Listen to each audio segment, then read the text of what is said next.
SK பைக்ஸில் வந்து பார்த்தீங்கன்னா இன்றைக்கி என்ன வெஹிக்கிள் பற்றி பார்க்க போகிறோன்னு கேட்டிங்கன்னா டிவிஎஸில் வந்து பார்த்தீங்கன்னா அப்பாச்சி ஆர்டிஆர் 200ல் 4Vங்க.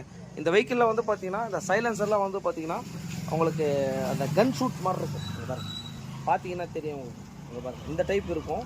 சைலன்சரும் நல்லா ஹைட்டாகவே இருக்கும் உங்களுக்கு. இப்போ இது என்ன ப்ராப்ளம்ன்றதை பார்த்துக்கலாம். நம்மக்கிட்ட ஒரு ப்ராப்ளத்துக்காக இந்த வெஹிக்கிள் நம்ம ரிசீவ் பண்ணியிருக்கோம். வெஹிக்கிளில் வந்து ஒரு மாதிரி சவுண்டு வருதுன்னு சொல்லி இந்த கஸ்டமர் எடுத்துகிட்டு வந்தார். இந்த மழை டைமில் ரொம்ப ஒரு உங்களுடைய வண்டிகள் பக்காவான மெயின்டெனன்ஸை என்ன ஏதுன்றதை பார்த்துக்கோங்க. பால் தெரிஞ்சுங்களா, இன்ஜின் ஆயிலில் வந்து பார்த்தீங்கன்னா தண்ணி கலந்துருக்கு, தெரிஞ்சு உங்களுக்கு தெரிஞ்சுன்னு நினைக்கிறேங்க பாருங்கள். அதனால் இன்ஜினே வந்து பார்த்தீங்கன்னா நம்மளுக்கு ஸ்பாயில் ஆகிடும். வெஹிக்கிளில் வந்து பார்த்தீங்கன்னா இப்போ என்னென்னா ஆயிலை வந்து ட்ரைன் பண்ணுறோம்.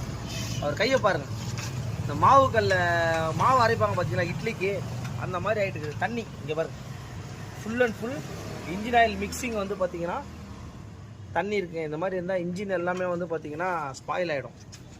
பாருங்கள், வந்து இந்த மாதிரிலாம் வந்து எவ்வளோ லிட்டரு இருக்குதுன்னு பாருங்கள். லிட்டரு கணக்கில் இருக்குதுங்க.